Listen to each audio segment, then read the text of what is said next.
is Dr. Arif, and I'm your tutor for today. On this channel, we simplify medical knowledge from surgery, medicine, ops, gynecology, obstetric, and related specialities so that learning medicine becomes easy and approachable for everyone. With that said, let's jump to today's session.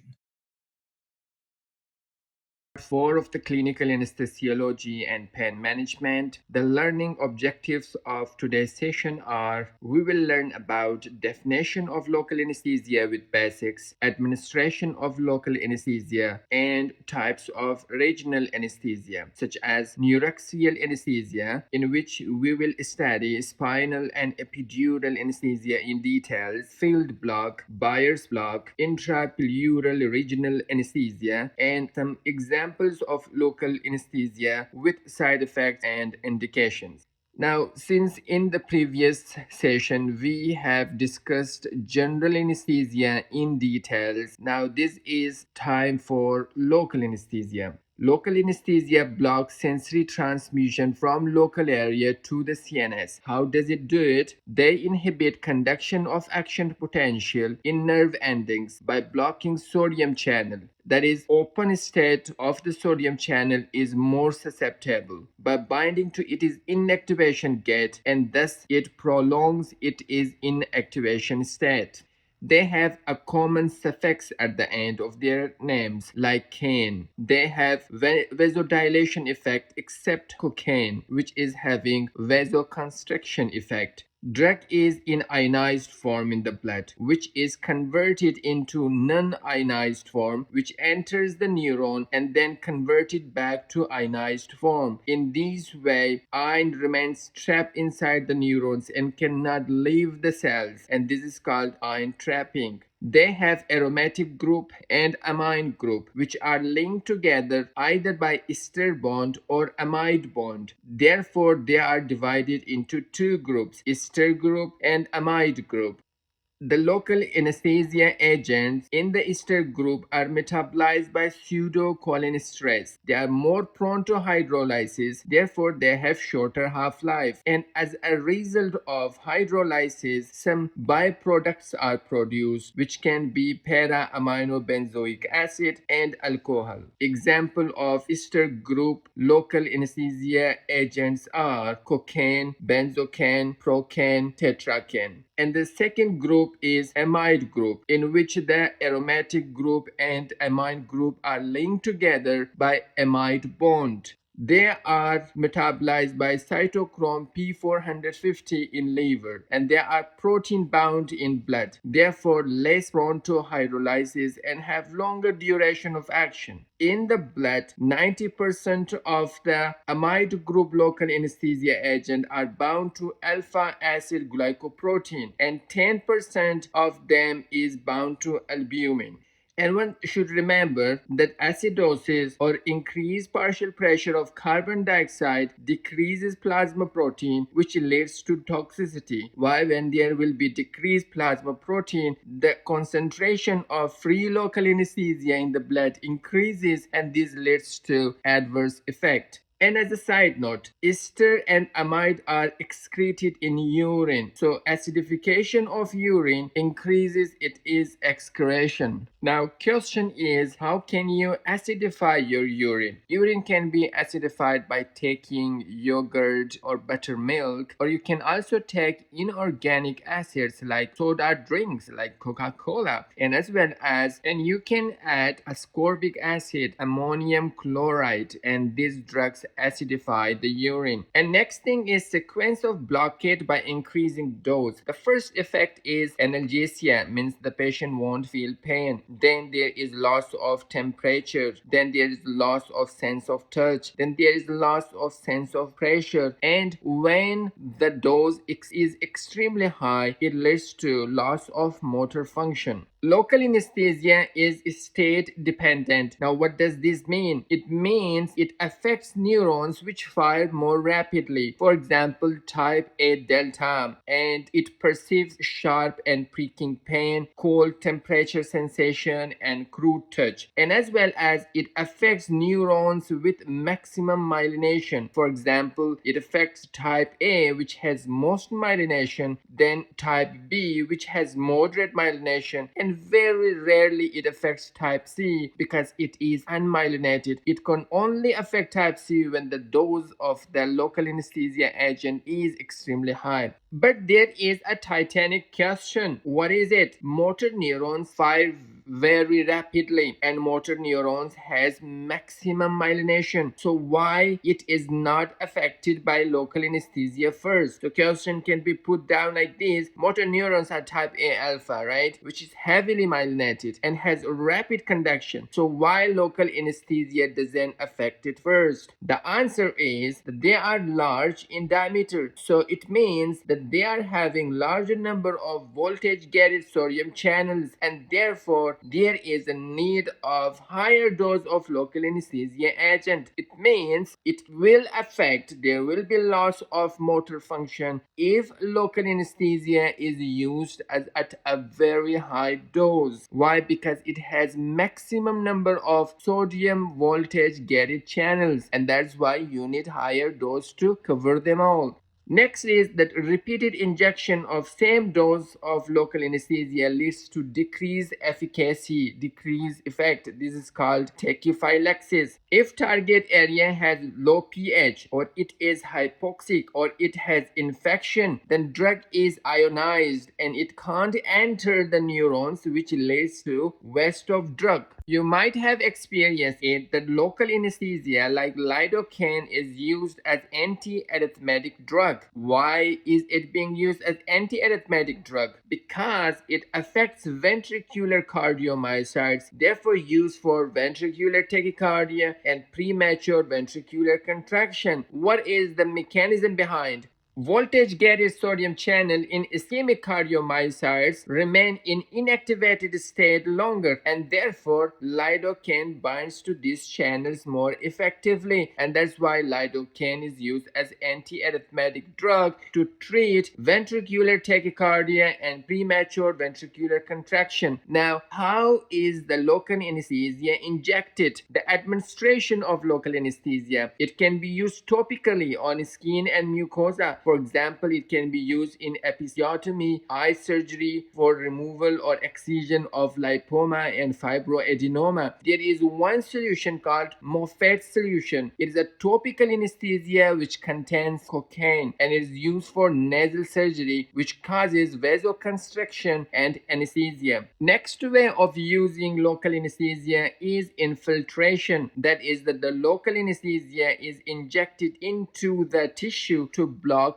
nerve endings. The other way of using or administrating the local anesthesia is regional anesthesia, and it is of four types such as Neuraxial anesthesia, field block, Bier's block, intrapleural regional anesthesia. Now let's first talk about Neuraxial anesthesia, which is of two types: spinal anesthesia and epidural anesthesia. Now, spinal anesthesia is used for surgeries below umbilicus, means below T10 spinal segment. For example, it can be used for cesarean section, for removal of placenta manually, for instrumental delivery, and for repair of third-degree tear. However, epidural anesthesia is used for labor anesthesia, for post-operative pain, for abdominal and thoracic surgery. However, you should know it that epidural anesthesia can provide enough analgesia for surgical intervention. Now, let's talk about some differences of spinal anesthesia and epidural anesthesia. First, let's know about the site of injection.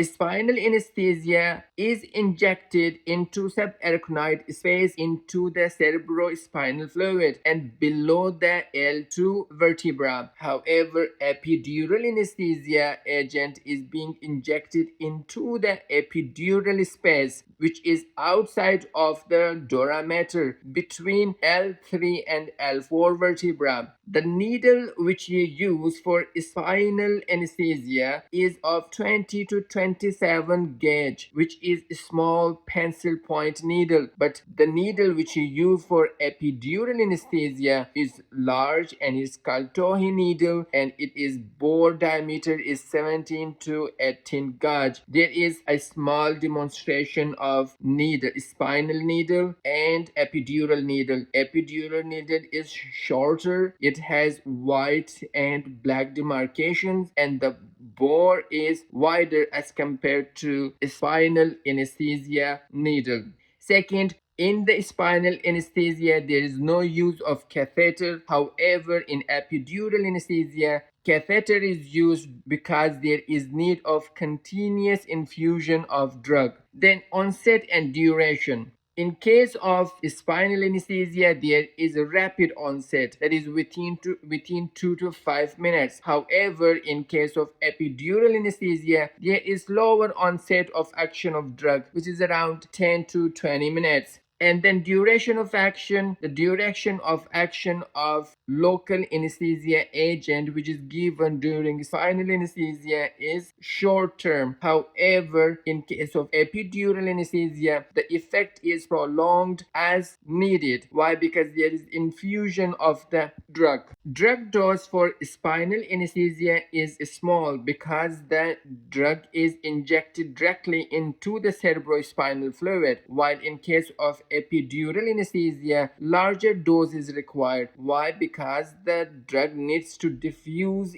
through the dura mater into the cerebrospinal fluid. That's why in case of spinal anesthesia, bupivacaine of 0.5% is used, while in case of epidural anesthesia, a low potency is used like bupivacaine of 0.25 to 0.5%. Now, how is it going to affect?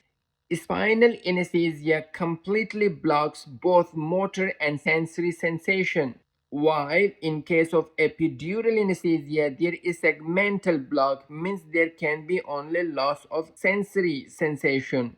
There is one specific type of spinal anesthesia that is called saddle block. It is a pain relief from perineum, inner thighs, and lower rectum. Patient is kept in sitting position so gravity is spread into the sacral nerves S2 and S5. When the medicine or the local anesthesia is injected into the subarachnoid space, then the patient is asked to stay in seated position so that the drug has settled down and affect the or blocks the sacral nerves S2 to S5. It is used for dilatation and curettage, for hemorrhoid surgery, for anal fissure and fistula removal, for urethral dilatation and cystoscopy. There is a specific or a special type of epidural anesthesia that's called caudal anesthesia.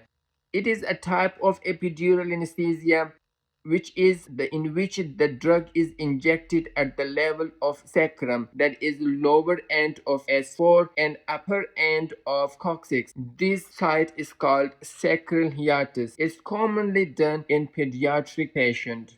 Now, some contraindications of neuraxial anesthesia. Number one, refusal of patient. Patient has not given you the consent to give him or her neuraxial anesthesia, or drug allergy, or INR is above 1.5, or patient is on low molecular weight heparin. Why? Because it leads to hematoma formation, which is a medical emergency, or patient has hypovolemia, or there is local infection. Why? Because when there is local infection, that area is acidified and it causes waste of drug. High intracranial pressure or intracranial lesion is there, means there is a mass occupying lesion. Fixed cardiac output means either the blood pressure rises or blood pressure drops. The cardiac output remains the same. It can be caused because of aortic valve stenosis, mitral valve stenosis, or hypertrophic obstructive cardiomyopathy.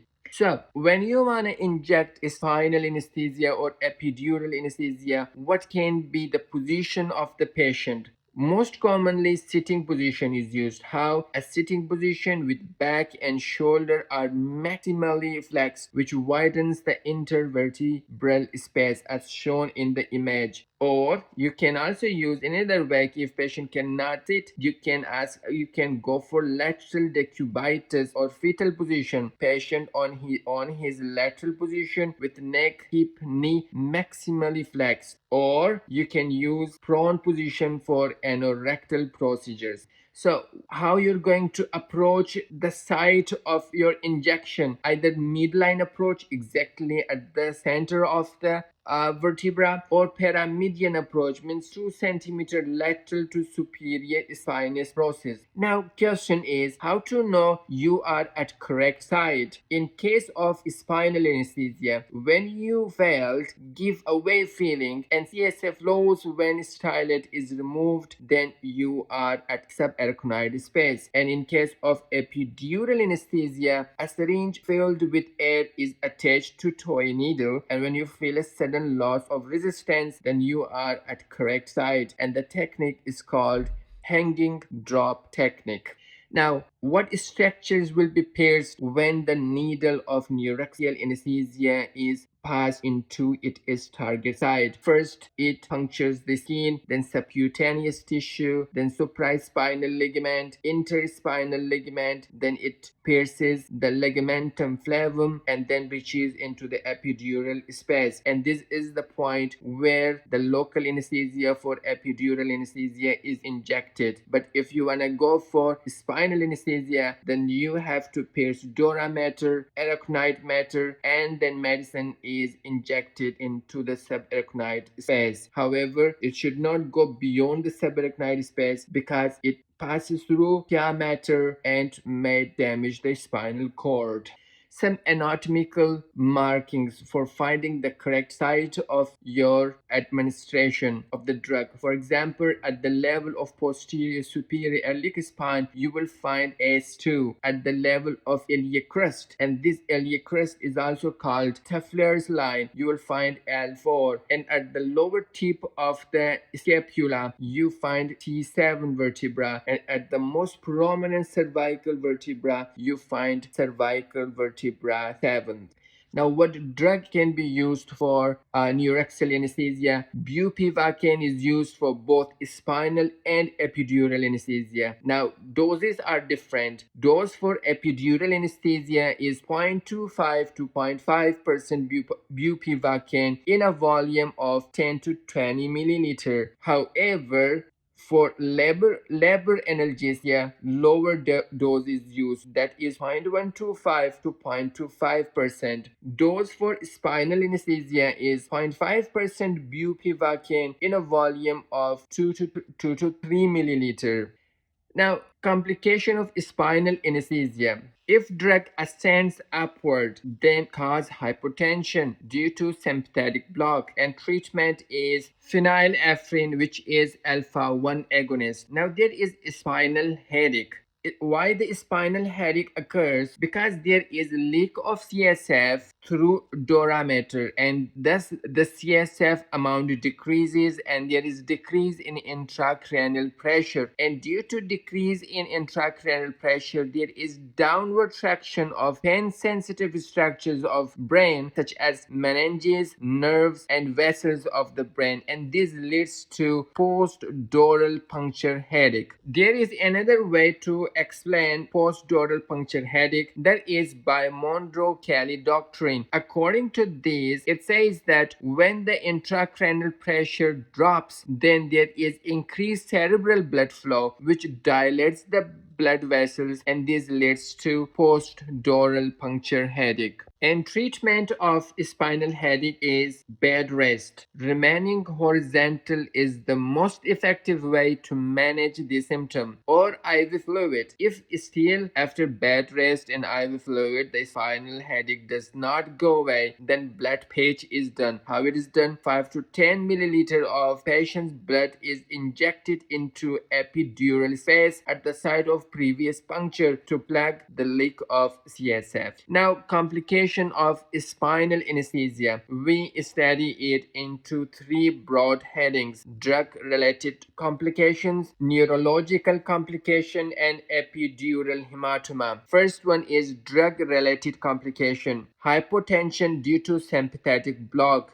However, it is slow on onset and allows better control of blood pressure. There can also be bradycardia and Horner syndrome because of sympathetic block. If drug enters the blood, then there is bladder dysfunction which leads to urinary retention and is most common. Therefore, there is need of urinary catheterization. Or there can be total spinal anesthesia. What is total spinal anesthesia? That is that the local anesthesia agent reaches the higher brain centers, like it affects the brainstem, and there is block of all vital nerve functions. There is respiratory depression which leads to apnea. It blunts the brainstem reflexes and patient loses consciousness, and it can block motor nerve which leads to paralysis. And of course, there is sympathetic nervous system block which leads to hypotension and bradycardia.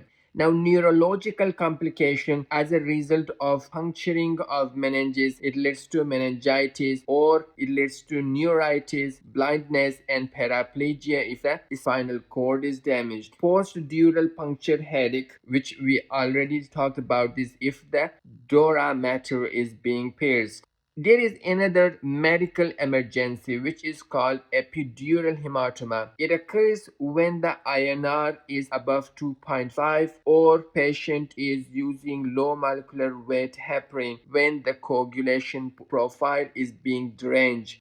One should remember that heparin should be stopped 12 hours before surgery and you can restart it 2 hours after surgery. Now, if epidural hematoma occurs and the size is small, burr hole is done. But if the epidural hematoma is large, then craniotomy is needed to be done. Why? Because it is a medical emergency. When the hematoma increases in size, it compresses the cerebral part and it can lead to permanent neurological deficit. And a special problem with epidural anesthesia is unilateral block or segmental block like sparing L5, S1 and S2, or there can be application of traction on inguinal ligament and spermatic cord. And the technique for epidural anesthesia is loss of resistance or hanging drop technique. This was the Neuraxial anesthesia in detail. Now let's jump to another type of regional anesthesia that's called field block. It is injection of local anesthesia around the boundaries of the area to be anesthetized. Purpose is to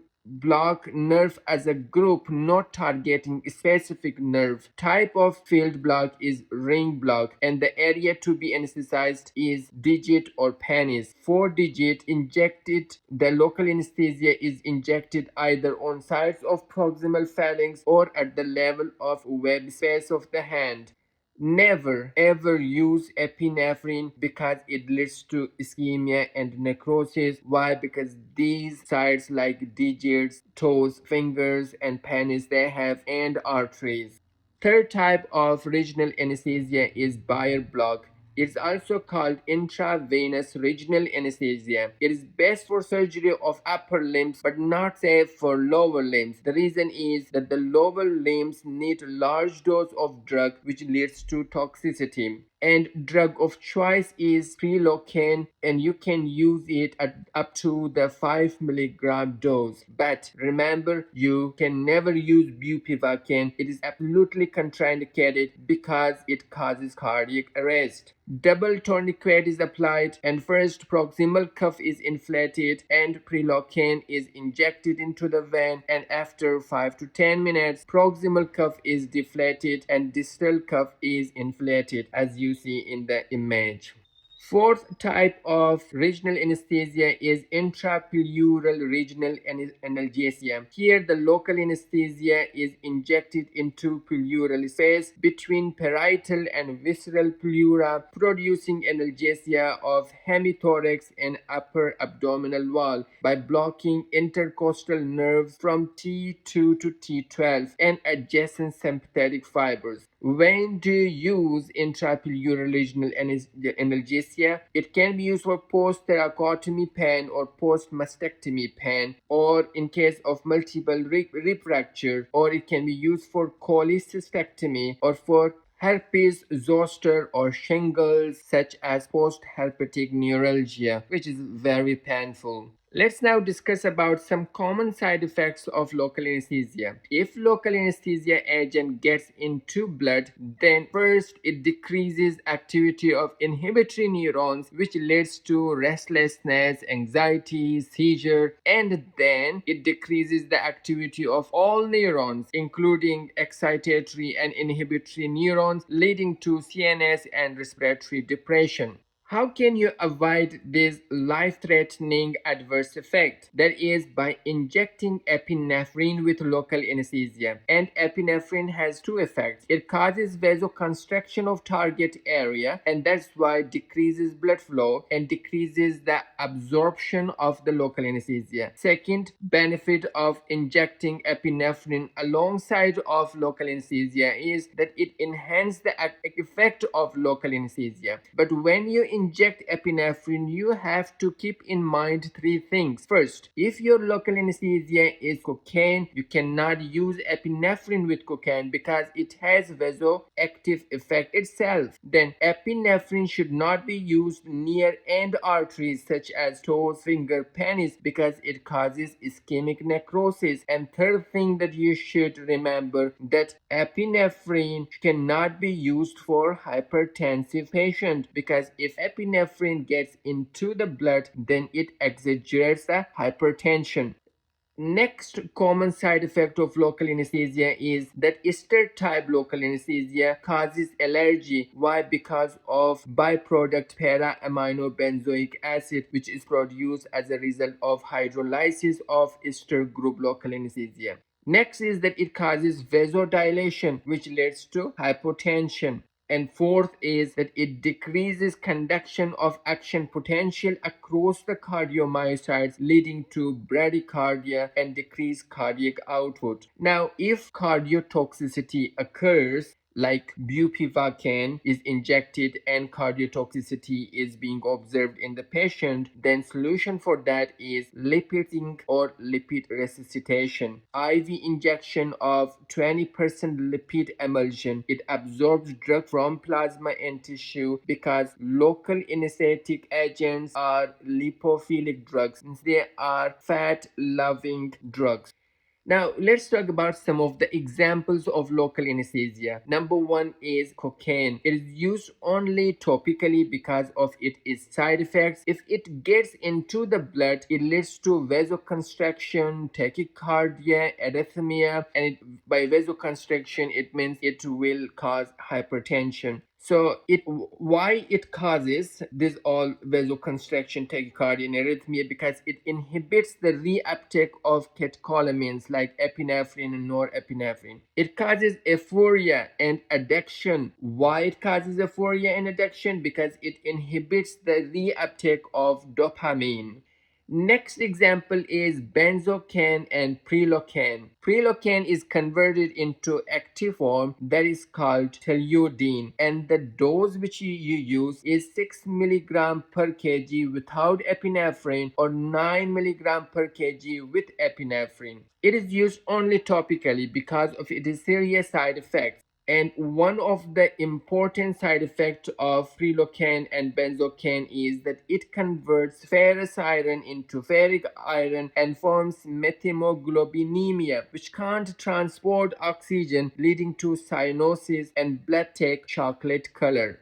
Third important example is lidocaine. It is used as local anesthesia and as well as antiarrhythmic drug for treatment of premature ventricular contraction or ventricular tachycardia. We discussed about this, that why it is used as antiarrhythmic drug.